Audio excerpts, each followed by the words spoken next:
Bonjour à tous. Bon, aujourd'hui, toujours en physique, on va voir ce qu'est l'énergie mécanique et à quoi ça nous sert. D'accord? Bon, qu'est-ce qu'il faut savoir sur l'énergie mécanique? L'énergie mécanique, en fait, c'est un principe en physique qui nous dit que peu importe où on soit sur Terre, d'accord? Qu'on soit au-dessus du mont Everest, qu'on soit ici, qu'on soit à la mer, qu'on soit partout où on est, l'énergie mécanique reste la même. Elle est inchangée, qu'on dit.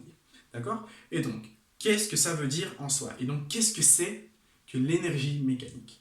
Donc, j'ai fait une vidéo où j'ai expliqué l'énergie potentielle, j'ai fait une vidéo où j'ai expliqué l'énergie cinétique, et maintenant, on va passer à l'énergie mécanique. L'énergie mécanique, c'est tout simple. C'est tout simplement la somme des deux. C'est l'énergie cinétique plus l'énergie potentielle.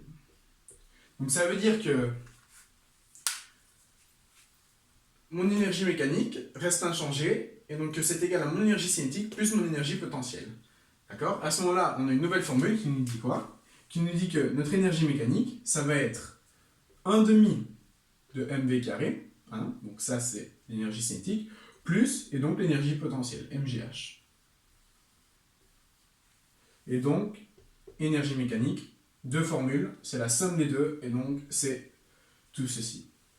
Et donc, l'énergie mécanique reste inchangée. Qu'est-ce que ça veut dire? Ça veut dire que si on est au sommet de l'Everest, ou si on est ici par exemple, hein, chez moi, et bien alors qu'est-ce qui va se passer?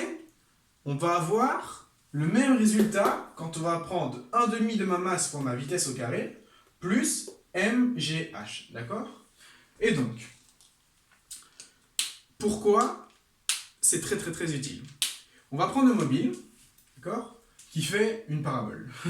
Voilà. On va dire qu'il est dans un truc de skate, vous voyez, les trucs comme ça là. Voilà. Et donc, l'énergie mécanique, le principe d'énergie mécanique nous dit que s'il a une hauteur h, d'accord, et qu'il est ici à une vitesse de base v0, ben on connaît son énergie mécanique, hein, parce que s'il est à une vitesse v0, qui est égale à 0, ok? Donc, il a une vitesse nulle, il est au repos, ça veut dire que mon énergie cinétique, si je remplace ma vitesse au carré par 0, elle va tomber. Et donc, j'obtiens que mon énergie mécanique, qui est la même en tout point, ok, de cette mini parabole, d'accord, et ben c'est égal à mgh quand je suis à cette hauteur-là, ok? Donc on va dire mgh1, ok?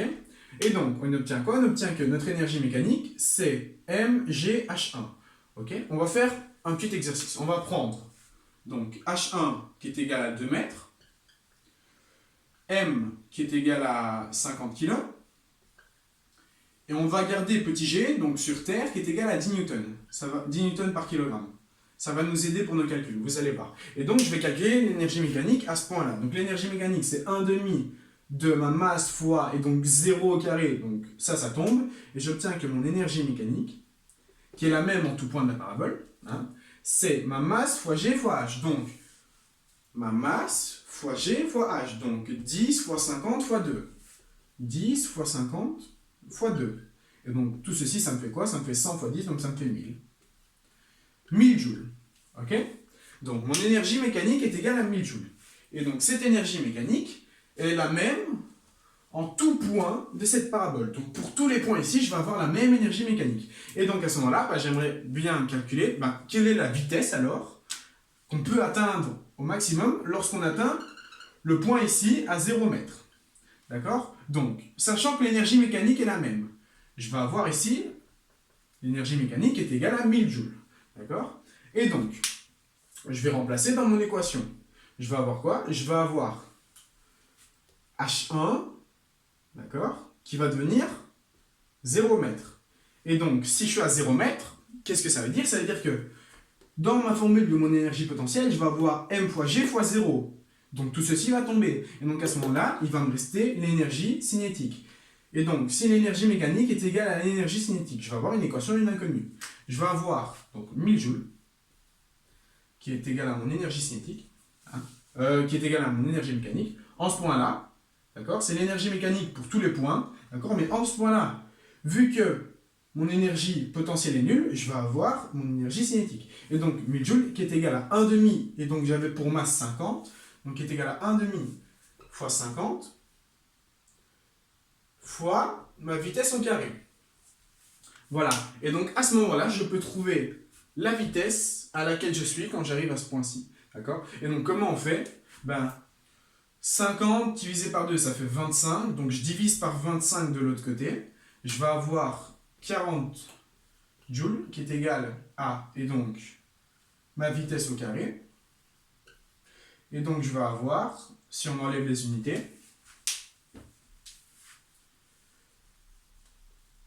voilà, pardon, si on enlève les unités, j'ai 25, je divise de l'autre côté, 1000 divisé par 25, ça fait 40, et donc j'ai ma vitesse qui est égale à la racine de 40. Et donc, racine de 40, c'est ma vitesse. Et ma vitesse, toujours en mètres par seconde. Donc, ma vitesse en ce point-ci, elle va être de, donc racine de 40, si vous sortez le 4, ça vous fait, ça nous fait 2 racines de 10, et donc on a 2 racines de 10.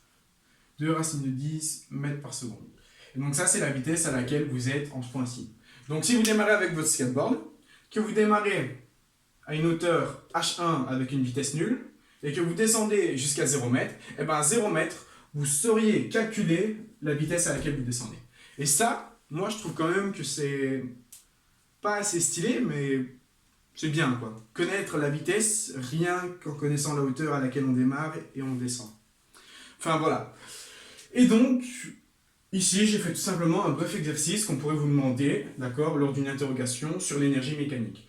Vous devez toujours démarrer comme ceci. L'énergie mécanique, d'accord, c'est l'énergie cinétique plus l'énergie potentielle. Vous réécrivez vos formules, et puis vous calculez dans le cas où votre vitesse est égale à 0. Ou alors, si je n'avais pas eu ceci, mais que j'avais eu directement ma vitesse, ok, ben, sachant que l'énergie potentielle est égale à 0, si vous aviez eu votre vitesse, vous auriez pu retomber sur 1000, d'accord? Il suffisait tout simplement de faire 1,5 fois 50 fois la vitesse au carré. Et vous retombez sur 1000, d'accord?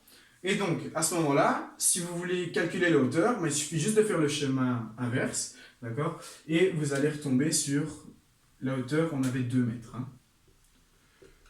Voilà, voilà. Donc ça, c'est pour l'énergie mécanique. Si vous voulez, je peux encore faire un exercice, mais que je vais faire dans une vidéo ultérieure, parce que là, elle va prendre trop de place. Mais donc, à retenir, l'énergie mécanique sur Terre, c'est toujours la même, d'accord, pour tous les corps. Donc ici, elle est toujours la même pour n'importe quel point sur la rampe de skate que vous êtes. Et c'est égal à l'énergie cinétique plus l'énergie potentielle. Voilà, voilà. Donc ça, c'est un concept qu'il faut vraiment bien assimiler, bien comprendre, parce qu'en physique, ça nous aide à faire beaucoup de choses, hein, comme calculer des vitesses ou des hauteurs. Bon ben voilà, je vous remercie de votre attention et voilà, voilà. Merci beaucoup.